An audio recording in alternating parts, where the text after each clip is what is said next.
vlogs. Come here, give it to me. We're gonna wipe it. Checking out time na. Don't forget the drinks. The pineapple drinks. Oh, I just Yung ating take off your socks first. yung fridge sila. You're gonna wear it later when it will dry. Alrighty. Yan mga vlogs, on the way back to Prince George. Kain lang tayo sa Edson dito sa Tim Hortons. Tim Hortons nila tsaka Wendy's. Isa lang yan. Tsaka yan. Ito yung cream of broccoli. Gusto ni Esme yan. Sa kanya yung ice cup. Ayan, tsaka bread. Mga ka-vlogs, bili tayo ng kape. Thank you.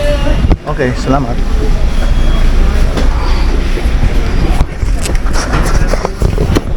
Para pagising habang nagdadrive.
George.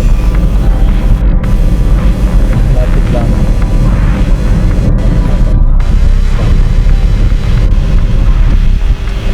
Yan. Yan mga guys. Talbot lang talbot.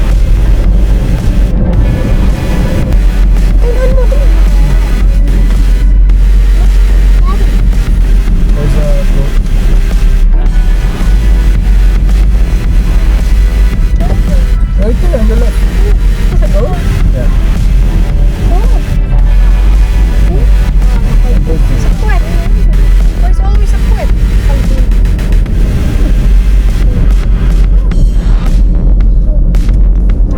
Oh, dito sila.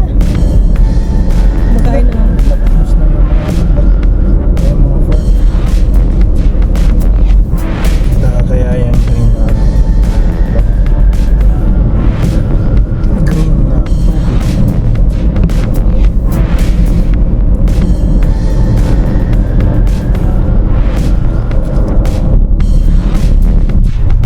are in the mountains of Jasper, Alberta, crossing Dito yun eh, yung dati yung may airplane na ay, yan mga vlogs, may elk naharangan. harangan ng truck. Yeah. Lang. Dito natin nakuha eh. Marmot. Ano to, police? Dito nakuha natin sa Jasper yung Chava. Chava Cinema and Hotel.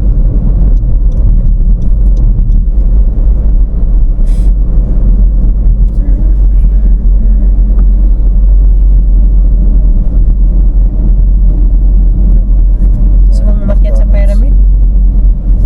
Pag nanon, Maano yun, hindi maliwanag. kaya ngit pa. Surti ng mga bahay dito banda oh. Anong value na nila dati mura.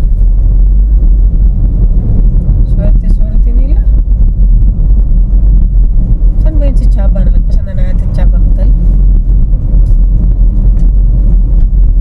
Dito natin nakuha yun eh. Si Chaba. Tayo dito Kasi sa Petro Canada. oh, dami doon. Daming tao. Dalawang ESO dito.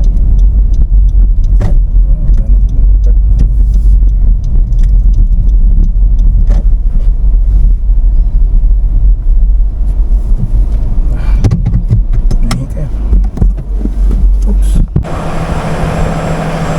Dito tayo ka-vlog sa Jasper, town proper ng Jasper, dito sa Petro Canada nila. T-break. Nasa ba ilan na shutter dyan? Wala no? Tayong tatlo lang that time pa no?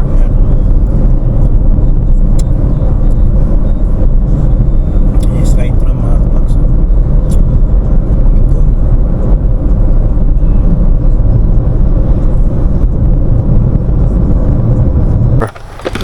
Para kumain. Ito yung mga props nun. Kita ba?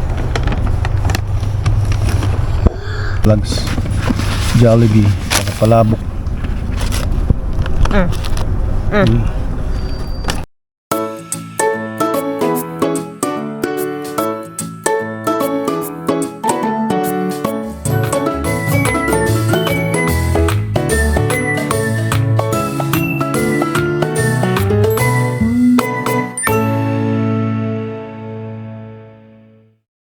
Mga ka-vlogs, Yellowhead Blue River.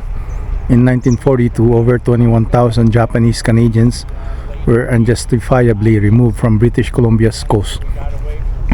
Despite their protests, many men aged 18 to 60 plus were turned from their families and sent to road camps like Red Pass.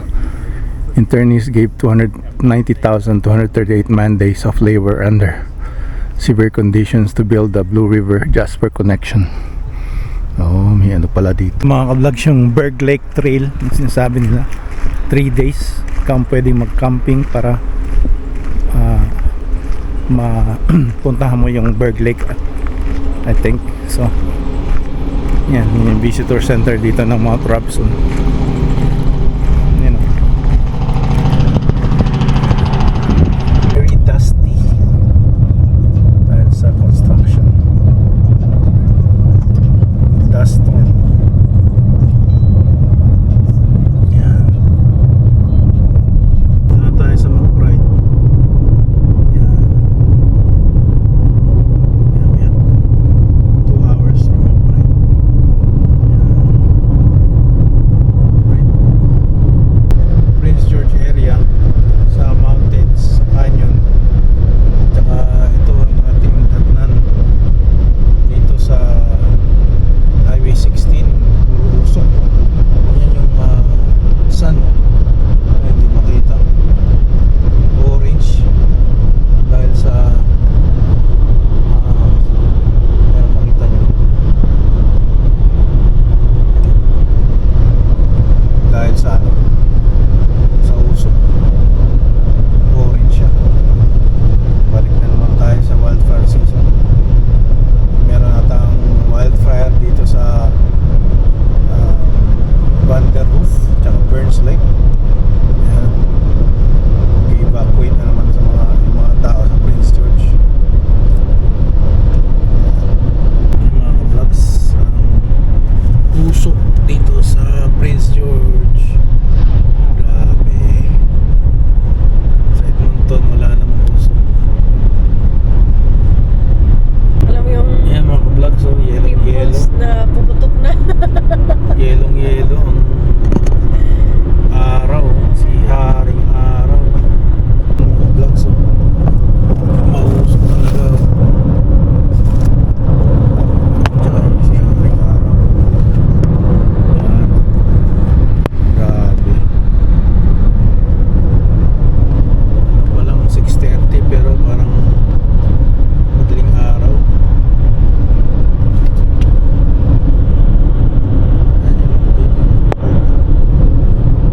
Magandang araw sa inyo mga ka-vlogs.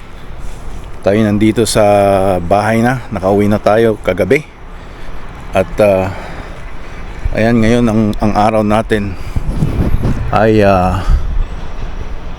orange dahil sa usok. May over the weekend merong something like 200 something lightning. May nabasa ako, may out of those 200 something lightning, may nagkaroon ng mga forest fire. Tapos may mga human caused din, mga at least 12 fires ata, ganun. So ayan yung mga mga abo sa atin ditong mga sakyan, kitang kita abo. Ayan, abo. Ayan, mga abo. Ito nga pala yung nung nasa Stony Plain, Alberta kami, nasa parking lot ng hotel, yung orange Camaro daw, sabi ng witness, nagba-back out. So tinamaan niya to, tapos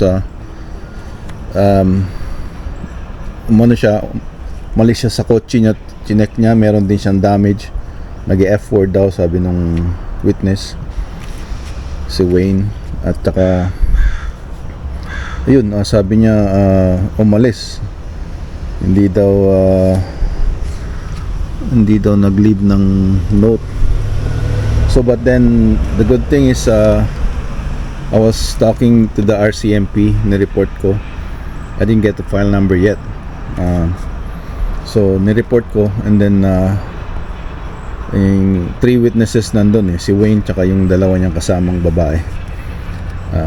Yun, kinuha yung number ng witnesses and phone number ng police. Tapos by the time matapos na silang kausapin, binigay na sa akin ang phone, nakapag-hang up na. Natawagan ko ang police para sa update, hindi ako maka-get through. So bago kami umalis kahapon ng umaga, naka-get through ako, pero parang sabi niya if a file like wala pa yung file number daw. So hopefully, tapos ni-report ko na rin sa dito sa BC Insurance, ICBC, yung nangyari. Ayun, binigyan na ako ng file number tsaka ng adjuster name. Yan. So ayan, so hassle lang like ipapagawa ko, but it's gonna be in my own time, right? So yun, baka pagka pinagawa to anuhin din, tawag nito, i-keep nila for a couple of days. So I don't know if I'm gonna get a rental, but if it's part of the insurance, I should get a rental. Hindi ko na matandaan So ayan, sa lukuyan, it's Wednesday, July 12. No. Yeah, July 12. At mausok ang kapaligiran natin dito sa Northern BC. Ayan. Papansin din ng mga ng mga tawag nito, mga uwak. Ayan, so yun na muna. So okay mga ka-vlogs, kita-kits.